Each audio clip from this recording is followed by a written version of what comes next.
My dear students, कैसे हो सब लोग। I hope you all are doing very well and very nice. चलो बेटा, लास्ट क्लास में हम चालू किया था series combination of cells. Right, cells अगर सीरीज में रखे हैं तो उसका इफेक्टिव ईएमएफ कैसे ढूंढना है, फिर उसका न्यूमेरिकल कैसे सॉल्व करना है। एग्जाम्पल भी लेके हमने देखा था, 2 एग्जाम्पल लेके, है कि नहीं बेटा। तो आज अपन क्या करेंगे बेटा, पैरेलल कॉम्बिनेशन ऑफ सेल्स पढ़ेंगे। तो उससे पहले आप सीरीज कॉम्बिनेशन एक बार पूरा रिवाइज करके लो बेटा नोटबुक में से। क्या करना है, सीरीज कॉम्बिनेशन में आपको टोटल ईएमएफ चाहिए तो सबका ऐड करते जाने का। कुछ एक आध सेल अगर उल्टा रखा तो उसका सिर्फ उसका माइनस करने का। समझ रहे ना बेटा। राइट, रेसिस्टेंस तो सबका ऐड ही हो जाता है। क्लियर है, ये सीरीज की लॉजिक है। तो अभी आज पढ़ेंगे बेटा अपन पैरेलल कॉम्बिनेशन ऑफ सेल्स। क्या पढ़ेंगे आज, पैरेलल कॉम्बिनेशन ऑफ सेल्स। तो ध्यान से सुनिएगा बेटा इधर। तो सेकंड कॉन्सेप्ट हुआ बेटा parallel combination of cells. Simple है, keep the side reading all of you. Parallel combination of cells क्या बोल रहे हैं बेटा पैरेलल कॉम्बिनेशन ऑफ सेल्स में। देखो बेटा बहुत सिंपल है। अगर मैं 2 सेल 3 सेल ऐसा मैंने पैरेलल में लिया, मान लो बेटा ऐसा लिया था, इधर एक सेल है, फिर उसका इंटरनल रेजिस्टेंस है, फिर दूसरा सेल है, फिर उसका इंटरनल रेजिस्टेंस है। ऐसा बहुत सारे सेल मैंने लिए थे, ऐसा मान लो सब पैरेलल में लिए थे। इसका EMF E1 internal resistance R1, इसका EMF E2 internal resistance R2, 3 4 5 ऐसा n सेल्स लिया। लास्ट सेल का EMF EN internal resistance RN। ये सब कैसे है बेटा, पैरेलल में है। तो इसके साथ कुछ और रेसिस्टर जुड़ाते हैं अपन न्यूमेरिकल में। राइट, तो अगर आपको क्वेश्चन में ऐसा 2-3 सेल पैरेलल में लेके दिख रहा है तो ऐसा 2-3 सेल के साथ सॉल्व करना नहीं होता है। तो हमें क्या करना है बेटा, ये सारे सेल को हटा के उसकी जगह एक ही सेल और एक ही इंटरनल रेजिस्टेंस लेना है, तब जाके अपन न्यूमेरिकल को सॉल्व करना होता है। तो इन सब की जगह एक ही सेल लेना है, उसका एक ही इंटरनल रेजिस्टेंस पकड़ना है। फिर इस एक ही सेल की ईएमएफ कितना पकड़ना पड़ेगा न्यूमेरिकल सॉल्व करते समय। अगर 2-3 सेल से ऐसा पैरेलल में है तो उन सब की जगह एक ही सेल अगर लेना चाहते हैं तो उस एक ही सेल की ईएमएफ क्या पकड़ना है, that is nothing but known as effective EMF.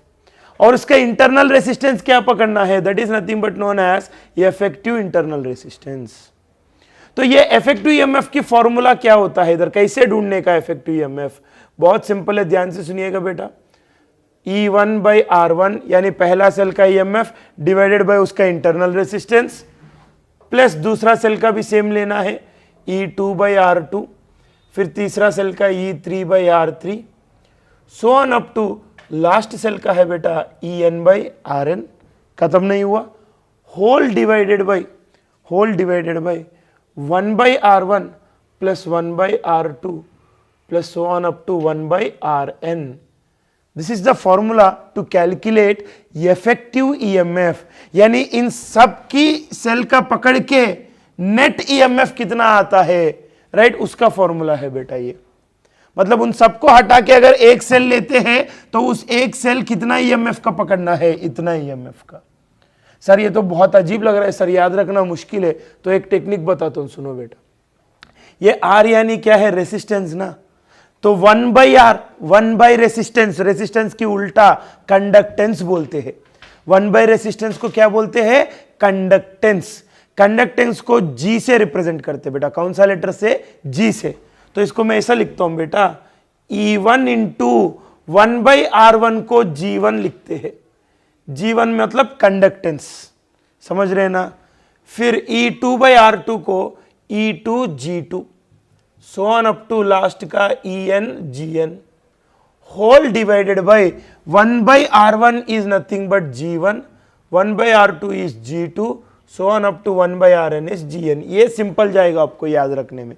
E1 G1 plus E2 G2 so on up to EN GN divided by G1 plus G2 plus so on up to GN। इसमें G यानी क्या है याद रखना पड़ेगा, G यानी 1 by R, बस। तो G की जगह 1 बाई R लगाओ बेटा, G1 की जगह 1 बाई R1, G2 की जगह 1 बाई R2, GN की जगह 1 बाई RN लगाओ, फिर वापस ये फॉर्मूला आ जाता है। समझे ना बेटा। तो ये याद रखना, अगर मुश्किल जा रहा है तो इसको याद रखो, इसमें G बोले तो 1 बाई R, ऐसे याद रखो। नहीं सर ये हमको आसान जा रहा है, ठीक है इसको याद रखो। क्लियर है ना, राइट। ठीक है, तो अब देखो बेटा इतने सारे सेल्स जो है ये सब पैरेलल में है, तो इन सबको निकाल के उसकी जगह एक ही सेल लिया मैंने।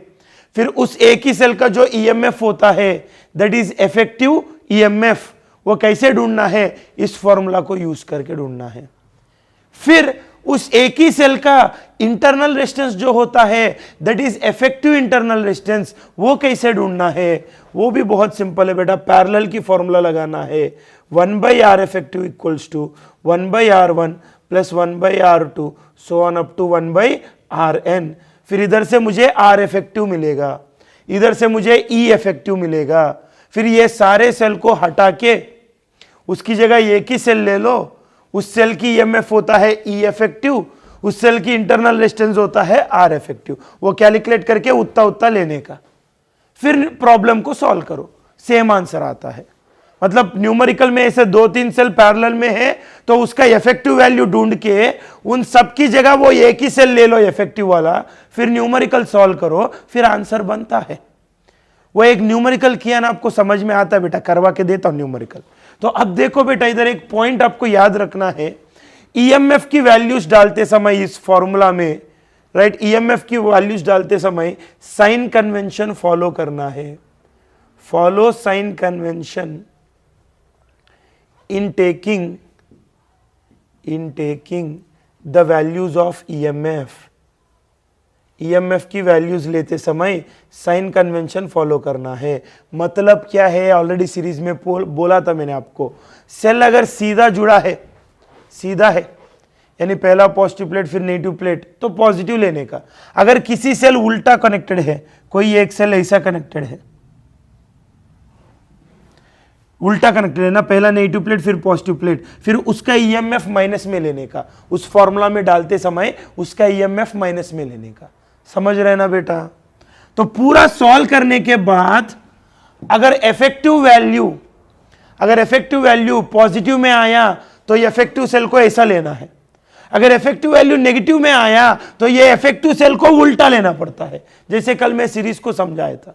मान लो बेटा, ये पूरा सॉल्व करने के बाद मेरे को इफेक्टिव ईएमएफ 10 वोल्ट आया, प्लस 10 आया, तो ये सारे सेल की जगह एक ही सेल को ऐसा लेने का जिनका 10 वोल्ट होता है। समझ रहे ना?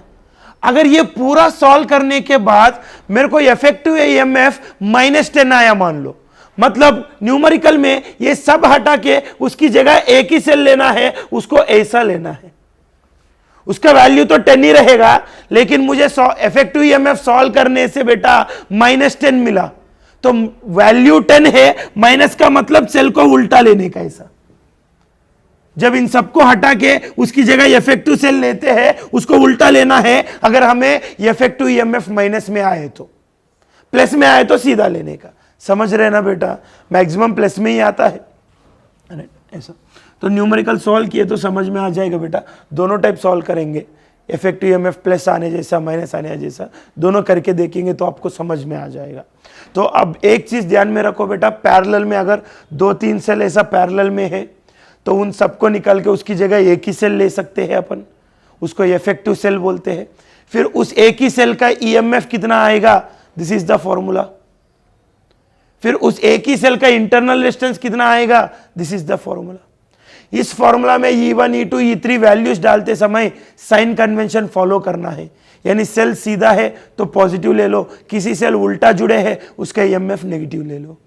टोटल आंसर पॉजिटिव आया तो ये सेल को भी सीधा लेने का, अगर टोटल आंसर नेगेटिव आया फिर इस सेल को उल्टा लेने का।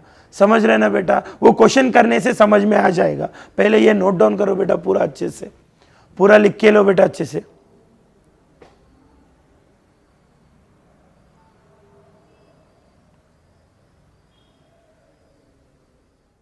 चलो नोट डाउन किया ना बेटा, तो टेंशन मत लो नहीं चढ़ रहा है बोल के, पहले फॉर्मूला समझ के लो, राइट। अब एक न्यूमेरिकल करते, 2 एग्जांपल करते तो आपको पूरा सीधा चढ़ जाता है दिमाग में ये क्या बोल रहा हूं मैं, राइट। तो बहुत सिंपल है, देखो बेटा।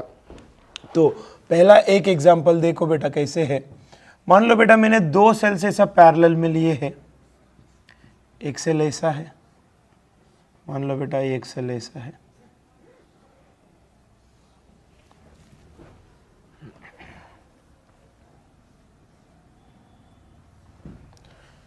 पहले दोनों सीधा वाला ले लेते हैं, आपको प्रैक्टिस कराएंगे, 3-3 क्वेश्चन करा तो ताकि प्रैक्टिस हो जाएगा। देखो बेटा, फिर इधर एक रेसिस्टर है बेटा, मान लो ये है सम 3 वोल्ट, इंटरनल रेजिस्टेंस 1 ओम।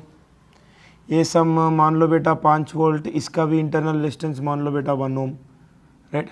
फिर इधर कुछ 5 ओम की या 3 ओम की रेसिस्टर है, राइट। तो मेरे को टोटल करंट चाहिए, आई चाहिए, total current I is equals to how much. तो एक ही सेल रहा तो हमें बहुत आसान है आई ढूंढना, ओम्स लॉ लगाते, total voltage by total resistance. लेकिन इधर दो सेल है देखो बेटा पैरेलल में, समझ रहे हैं ना बेटा, राइट। तो अब देखो इधर क्या करना है, दोनों सेल को हटा के इसकी जगह सिंगल सेल लाना पड़ता है, समझ रहे क्या बेटा, मतलब इफेक्टिव ढूंढना पड़ता है। तो पहले इफेक्टिव ईएमएफ ढूंढना पड़ेगा। तो 2 ही सेल है बेटा, तो इफेक्टिव ईएमएफ का formula E1/R1 plus E2/R2 whole divided by 1/R1 plus 1/R2 ऐसा आता है। तो what is E1? E1 3 volt plus 3 लेने का, सीधा कनेक्ट किया, पहला पॉजिटिव प्लेट फिर नेगेटिव प्लेट, यानी 3 पकड़ने का, तो 3 divided by internal resistance 1। E2 ये वाला सेल भी सीधा ही कनेक्ट किया, तो इसका भी पॉजिटिव पकड़ने का, कितना है E2 5 वोल्ट, और उसका इंटरनल रेजिस्टेंस वो भी 1 ओम है, ठीक है। तो E2 is 5 divided by internal resistance 1 divided by 1/R1 plus 1/R2। तो 1/R1 कितना 1, सो 1/1, तो प्लस 1/R2, R2 कितना 1 है, तो 1/1। तो ये क्या होता है, 8/2 4 वोल्ट होता है। मतलब ये दोनों सेल मिला के उसका इफेक्टिव ईएमएफ कितना आ रहा है, 4 वोल्ट आ रहा है। फिर उसका इफेक्टिव इंटरनल रेजिस्टेंस भी ढूंढना है। इफेक्टिव इंटरनल रेजिस्टेंस कैसे आता है, 1/R effective equals to 1/R1 plus 1/R2। So R1 कितना है बेटा, 1 है, R1 1 है, R2 भी 1 है, तो 1/1 प्लस 1/1, तो 1/R इफेक्टिव होता है 2। तो इससे R इफेक्टिव क्या होता है, 1/2 यानी 0.5। समझे ना बेटा, राइट। अब देखो बेटा, इसको 3.5 पकड़ेंगे, कैलकुलेशन थोड़ा आसान जाएगा, इसको 3.5 पकड़ो। अब मुझे ये दोनों सेल निकाल के उसकी जगह एक ही सेल लेना है। फिर उस एक ही सेल की ईएमएफ कितना पकड़ना है, ये वाला 4 वोल्ट। उसका इंटरनल रेजिस्टेंस कितना पकड़ना है, ये वाला 0.5 ओम। अब समझे क्या, तो अब देखो इसी सर्किट को मैं कैसे ड्रॉ करता हूं, देखो बेटा उधर 2 सेल है, देखो बेटा, राइट, वो 2 सेल है ना उधर। फिर अब दोनों सेल को हटा के ये एक ही सेल लेता हूं। उस एक ही सेल की ईएमएफ कितना आया, 4 वोल्ट, इंटरनल रेजिस्टेंस 0.5 ओम। तो एक ही सेल ले लो जिसका ईएमएफ 4 वोल्ट और इंटरनल रेजिस्टेंस 0.5 ओम। तो आपकी नोटबुक में क्वेश्चन की डायग्राम देखो, उसमें 2 सेल है ना बेटा, तो उन दोनों को हटा के उसकी जगह ये ले लिया। फिर ऊपर जो 3.5 है वो एज इट इज रहेगा। जहां पे 2 सेल थे दोनों हटा के उसकी जगह एक ही सेल लिया। उस एक ही सेल की ईएमएफ क्या लेना है, वही तो इधर कैलकुलेट किया, ये फॉर्मूला उसी का है, समझे क्या, तो 4 वोल्ट लेना है। उस एक ही सेल का इंटरनल रेजिस्टेंस क्या लेना है, उसके लिए ये फॉर्मूला है 0.5, तो 0.5 ले लिया। देखो ना 4 वोल्ट 0.5, तो 2 सेल को सिंगल में कन्वर्ट किया। अब करंट ढूंढना आसान है, अब सिंपल है। अब कितना आएगा करंट, अब करंट ओम्स लॉ से total current is total voltage by total resistance, यानी इफेक्टिव रेजिस्टेंस। तो total voltage is 4 volt by total resistance कितना, ऐसा घूम रहा है करंट, तो ये दोनों सीरीज में आएगा। तो टोटल रेजिस्टेंस इज 3.5 प्लस 0.5 यानी 4। देखो एक ही करंट घूम रहा है कि नहीं पूरा, मतलब सब कुछ कैसे है, सीरीज में है, तो सीरीज में ऐड करना है। तो 4/4 1 एम्पियर इज द आंसर। समझ में आया ना बेटा, राइट। तो ऐसी इस तरीके में, मतलब effective EMF, effective internal resistance की जो फॉर्मूला में बताया था वो ये होता है बेटा। इधर जो 2 सेल है, इधर जो 2 सेल है क्वेश्चन में, दोनों को हटा के एक ही सेल लेना चाहता हूं मैं, दोनों को हटा के एक ही सेल लेना है। फिर उस एक ही सेल की ईएमएफ क्या लेना है, उसके लिए इफेक्टिव ईएमएफ की फॉर्मूला दिया। उस एक ही सेल की इंटरनल रेजिस्टेंस क्या लेना है, उसके लिए इफेक्टिव इंटरनल रेजिस्टेंस की फॉर्मूला है। समझ में आया ना बेटा, पूरा लिख के लो बेटा अच्छे से।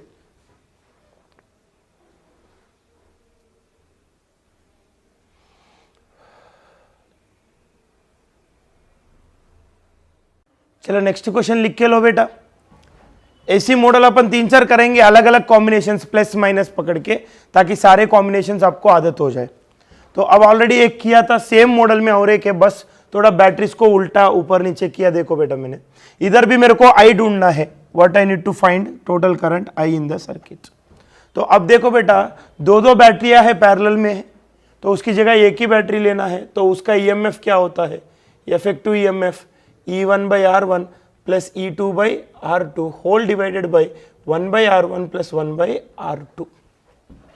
सो E1 यानी पहला सेल की ईएमएफ है बेटा कितना, 4 वोल्ट है, R1 कितना 1 ओम है, तो 4/1 प्लस E2 यानी दूसरा सेल है, लेकिन दूसरा सेल को उल्टा जुड़ाया। देखो बेटा पहला नेगेटिव प्लेट फिर पॉजिटिव प्लेट, तो E2 क्या पकड़ना है, -2 पकड़ना है, डिवाइडेड बाय R2 कितना 2 ओम, तो R2 is 2 divided by 1/R1 plus 1/R2। Resistances लेते समय सेल उल्टा है सीधा है, जरूरत नहीं है देखने का, सीधा वैल्यू लेने का, प्लस माइनस नहीं पकड़ना है, प्लस माइनस सिर्फ ईएमएफ की वैल्यू लेते समय देखने का। तो ये सेल उल्टा है तो इसका ईएमएफ पकड़ते समय माइनस में पकड़ो, रेसिस्टेंस तो हमेशा पॉजिटिव ही लेने का। तो 1/R1 प्लस 1/R2, तो R1 इज 1, R2 इज 2, तो 1/1 प्लस 1/2।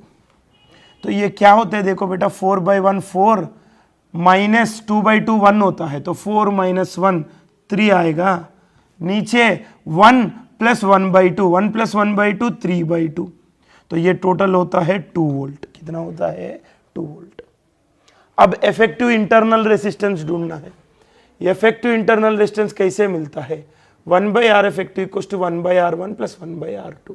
इधर सिंबल कुछ पकड़ने की जरूरत नहीं, ओनली ईएमएफ डालते समय सिंबल्स पकड़ना है, साइन कन्वेंशन फॉलो करना है।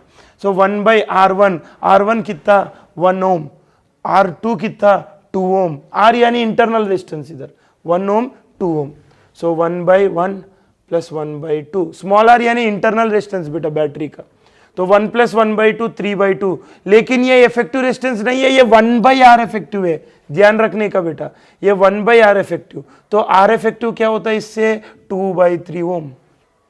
तो अब ये दोनों सेल पकड़ के दोनों का मिला के इफेक्टिव ईएमएफ आया 2 वोल्ट और इफेक्टिव इंटरनल रेजिस्टेंस आया 2/3।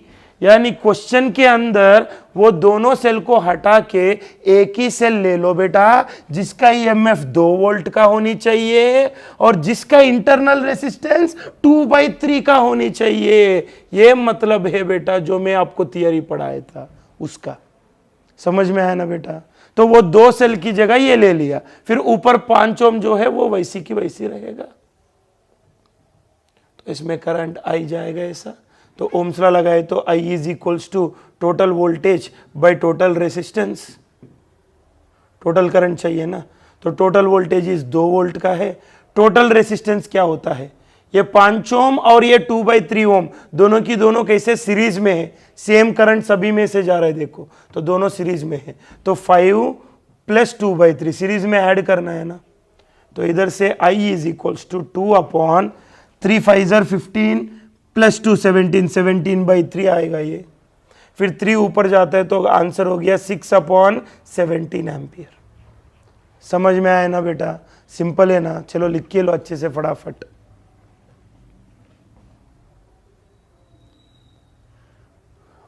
पूरा लिख के लिया ना बेटा। फिर नेक्स्ट और एक सेम सवाल है, ये मत सोचो सेम का ही करा रहा है सर बार बार, थोड़ा चेंज किया बेटा, बैटरी का कनेक्शंस को चेंज कर रहा हूं मैं ताकि आपको सारे टाइप की कनेक्शन समझ में आ जाए। क्लियर है ना बेटा। तो ये देखो बेटा, इसमें मेरे को करंट ढूंढना है, करंट का डायरेक्शन भी नहीं बताया मैंने, वो भी पूछ सकते हैं आपको, राइट, वो भी इंपॉर्टेंट है। तो ये देखो दिख रहा है तो सेम सर्किट है लेकिन अलग अलग आता है, देखो बेटा, राइट, क्योंकि पहला जब क्वेश्चन सॉल्व किया दोनों सेल सीधा जुड़े हैं, दूसरा क्वेश्चन में एक सेल उल्टा जुड़ा के लिया था ताकि आपको माइनस कहां पे लेना है समझ में आ जाए। अब तीसरा कॉम्बिनेशन में कैसे है, एक सेल उल्टा है और इफेक्टिव ईएमएफ माइनस में आता है, तो क्या करना है समझ में आएगा आपको। तो अब देखो बेटा इधर इफेक्टिव ईएमएफ ढूंढना है, दोनों सेल्स पैरेलल में है, सो E1/R1 plus E2/R2 divided by 1/R1 plus 1/R2। So E1 कितना 10 वोल्ट, R1 यानी उसका इंटरनल रेजिस्टेंस कितना 2 ओम, प्लस E2 कितना 5 वोल्ट, लेकिन -5 लेना है क्योंकि सेल को उल्टा जुड़ाया, तो E2 लेना है -5।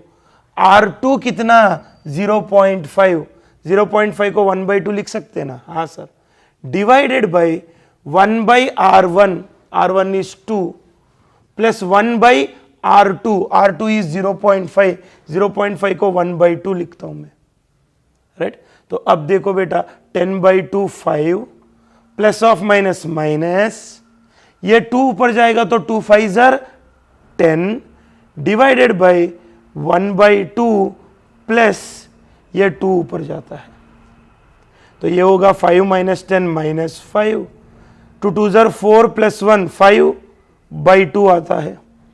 फिर ये 2 ऊपर जाएगा, 5 5 कैंसिल, तो आंसर आता है -2। इफेक्टिव ईएमएफ माइनस में आया, अभी तक आया नहीं, देखो इस बार माइनस में आया, ये चेंज था। तो सर्किट देखने में तीनों क्वेश्चन में सेम है, लेकिन थोड़ा चेंज रखा मैंने, समझे ना बेटा। तो अब माइनस में आए तो क्या करना है मैं बताता हूं, पहले कैलकुलेट किया ना इफेक्टिव ईएमएफ। अभी effective internal resistance 1/R effective equals to 1/R1 plus 1/R2। इधर साइन कुछ फॉलो नहीं करने का, रेसिस्टेंस की वैल्यू हमेशा पॉजिटिव ही डालने का। देखो बेटा इधर भी देखो R की वैल्यू पॉजिटिव ही डाला, सिर्फ ईएमएफ की वैल्यू जो उल्टा सेल है उसका माइनस में डाला था। तो 1/R effective is 1/R1, R1 is 2 ओम, और 1/R2, R2 इज 0.5 जिसको 1/2 लिखा। फिर ये 2 ऊपर जाएगा तो 1/2 प्लस 2, ये हो गया 5/2। लेकिन ये क्या है, ये 1/R इफेक्टिव है, तो R इफेक्टिव चाहिए तो उल्टा करना है, कितना 2/5। अब मेरे को इफेक्टिव ईएमएफ मिला, इफेक्टिव इंटरनल रेजिस्टेंस मिला, तो सवाल में बेटा मुझे ये दोनों सेल की जगह एक ही सेल लेना चाहता हूं मैं। फिर उस एक ही सेल की ईएमएफ क्या आया, -2 आया। मतलब ईएमएफ तो 2 ही है, माइनस का मतलब सेल को उल्टा लेना है। मतलब अभी तक हमें ऐसा लेता था ना, अब इफेक्टिव ईएमएफ माइनस में आया तो हमको सेल ऐसा लेना पड़ता है। ये कितना वैल्यू का, 2 वोल्ट का। इफेक्टिव ईएमएफ क्या मिला, -2 मिला ना, मतलब सेल की वैल्यू 2 वोल्ट का ही था, लेकिन माइनस का मतलब सेल को उल्टा कनेक्शन में लो। अब इसका इंटरनल रेजिस्टेंस क्या मिला, 2/5 मिला ना, तो इधर ड्रॉ करते हैं इंटरनल, कितना 2/5। समझ में आया ना बेटा। अब देखो इधर देखो बेटा, फर्स्ट पहला क्वेश्चन पे आओ। ये दोनों सेल की इफेक्टिव ईएमएफ कितना मिला, +2 मिला ना, +2 मिला। तो +2 मिला मतलब सेल को सीधा पकड़ा, देखो पहला पॉजिटिव प्लेट फिर नेगेटिव प्लेट 2 वोल्ट का। अब इस सवाल में क्या मिला, इस सवाल में -2 मिला, मतलब इधर भी इफेक्टिव ईएमएफ 2 वोल्ट का ही है, लेकिन माइनस आया मतलब उसको लेते समय उल्टा लेने का, समझे ना। इफेक्टिव इंटरनल रेजिस्टेंस 2/5, 2/5, फिर वो दोनों सेल की जगह ये पकड़ लिया मैंने, फिर उसके ऊपर क्या रखे हैं, 10 ओम रखे हैं। तो अब करंट की डायरेक्शन क्या होता है, पॉजिटिव प्लेट इधर है, करंट पॉजिटिव प्लेट से निकलता है, तो करंट अब ऐसा जाएगा, समझ रहे ना। फिर आई ढूंढना है, तो इधर से I is equal to total voltage by total resistance. Total resistance कितना, 2/5 प्लस 10, तो 5 10 ज़र 50, 50 प्लस 2 52 हो जाएगा। फिर ये 5 ऊपर गए तो 5 2 ज़र 10 बनेगा, तो 10/52 एम्पियर। समझ में आया ना बेटा, राइट। तो कभी भी दो सेल्स ऐसा पैरेलल में है, उसकी जगह एक ही सेल लेना चाहते हैं, तो पहले उसका इफेक्टिव ईएमएफ ढूंढो, इफेक्टिव इंटरनल रेजिस्टेंस ढूंढो, फिर दोनों सेल की जगह एक ही सेल पकड़ो, फिर उस एक ही सेल की ईएमएफ क्या होता है, ये इफेक्टिव जो मिला वो होता है, और इंटरनल रेजिस्टेंस क्या होता है, ये इफेक्टिव जो मिला वो होता है। मतलब सवाल करते समय दो सेल जो पैरेलल में है उसकी जगह एक ही सेल अगर पकड़ना है, फिर उस एक ही सेल की वोल्टेज क्या लेना है, दिस इज द फॉर्मूला। उस एक ही सेल की इंटरनल रेजिस्टेंस क्या लेना है, दिस इज द फॉर्मूला। मिल गया, फिर दोनों सेल की जगह वो एक ही सेल आ जाएगा, फिर प्रॉब्लम सॉल्व करना आसान होता है। समझ में आया ना बेटा, ये सारे मॉडल हो गया। चलो नोट डाउन करो बेटा अच्छे से फटाफट। चलो क्लियर है ना बेटा, सॉल्व करके लिया ना, तो अब आपको समझ में आया होगा इफेक्टिव ईएमएफ की फॉर्मूला किस बात के लिए, इफेक्टिव इंटरनल रेजिस्टेंस की फॉर्मूला किस बात के लिए, उसकी वैल्यूज अगर प्लस में आया माइनस में आया तो क्या करना है। ईएमएफ की वैल्यूज लेते समय सिंबल कैसे लेना है, सब चीज़ें ये तीनों एग्जाम्पल में सब कवर हो गया, सारे कॉम्बिनेशंस कवर हो गया। क्लियर है ना बेटा? वैसे सेम तरीके से अपन पैरेलल सीरीज कॉम्बिनेशन में भी करते हैं, राइट। अब देखो बेटा, अब मैं एक अच्छा पॉइंट बताता हूँ पैरेलल कॉम्बिनेशन में। मोस्टली नीट में वैसी कॉम्बिनेशन आता है जहाँ पे हमको डायरेक्ट आंसर लिख सकते हैं, टाइम सेव हो जाता है। वो क्या है देखो बेटा, बहुत सिंपल है, नोट पॉइंट में लिख सकते हैं बेटा उसको अपन। अगर मान लो बेटा कभी भी पैरेलल कॉम्बिनेशन में सारे आइडेंटिकल सेल्स रखे हैं तो नीट में ज्यादातर ऐसे ही होता है, सारे आइडेंटिकल सेल्स है, ऐसा n सेल्स है। आइडेंटिकल मतलब same EMF, same internal resistance और सेम तरीके से कनेक्ट किया, सबको सीधा कनेक्ट किया। इसका EMF E, internal resistance R, इसका भी E, इंटरनल रेजिस्टेंस R, इसका भी E, इंटरनल रेजिस्टेंस R। फिर इन सब की जगह ऐसा n ब्रांचेस है, ऐसा राइट, टोटल n ब्रांचेस है। तो इन सबको हटा के अगर एक ही लेना है मुझे, एक ही सेल लेना है, फिर उस सेल की ईएमएफ भी E ही रहेगा अगर ये सब आइडेंटिकल है। तो कैसे सर? मैंने इफेक्टिव ईएमएफ की फॉर्मूला दिया ना, उसमें डाल के सॉल्व करो, वापस E आएगा, सेम E आएगा। इसमें एक आध उल्टा कनेक्ट किए तो भी सेम उतना ही आता है, समझ रहे ना बेटा? लेकिन अगर दो ही ब्रांचेस है, एक सीधा एक उल्टा कनेक्ट किया तो जीरो हो जाता है, ध्यान रखो, राइट। उल्टा सीधा वाला एकदम सेम है, उल्टा कनेक्टेड ब्रांचेस और सीधा कनेक्टेड ब्रांचेस सेम नंबर पे है तो जीरो आता है। तो अगर सेम नंबर पे नहीं है तो इफेक्टिव ईएमएफ E ही आएगा हमेशा। सब E है ना, ध्यान से सुनो बेटा, सब E, इंटरनल रेजिस्टेंस R, तो इसका इफेक्टिव ईएमएफ भी E आता है। इसका इफेक्टिव इंटरनल रेजिस्टेंस आता है बेटा R/N। इसका इफेक्टिव इंटरनल रेजिस्टेंस क्या आता है? R/N। समझ में आया ना बेटा, राइट। सो R/N, N मतलब क्या है? Number of branches. तो नीट में ज्यादातर आपको ऐसे देता है। एक एग्जांपल बताता हूं, देखो बेटा, सिंपल है। दो ब्रांचेस है बेटा पैरेलल में,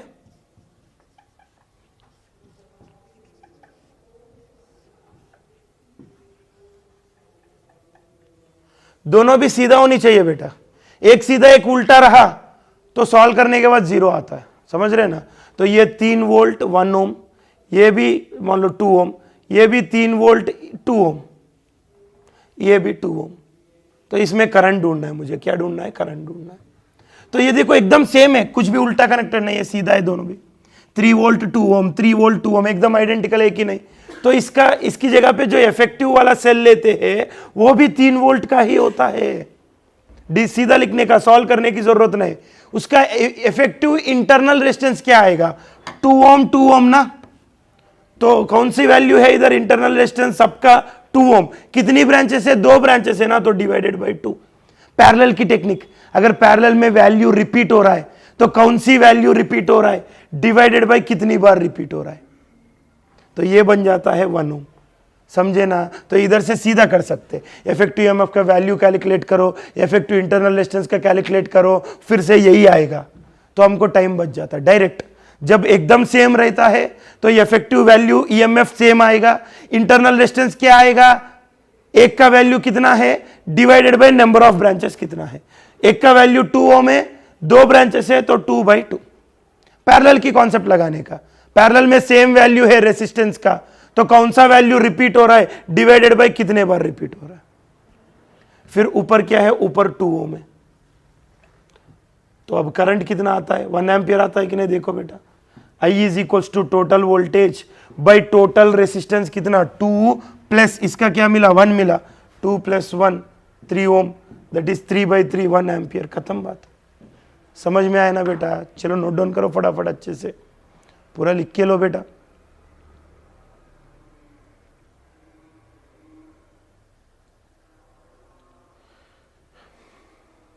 चलो, तो ये रहा बेटा parallel combination of cells and series combination of sales.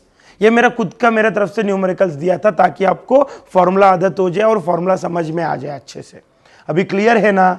तो अब नेक्स्ट क्लास में क्या करना है, ये series and parallel combination of cells पे क्या क्वेश्चंस दिया है बुकलेट में, बहुत अच्छे क्वेश्चंस है, वो सारे क्वेश्चंस अपन नेक्स्ट क्लास में सॉल्व करके लेंगे बेटा। फिर वो हो गया, फिर हमको नेक्स्ट टॉपिक होता है पावर एंड एनर्जी।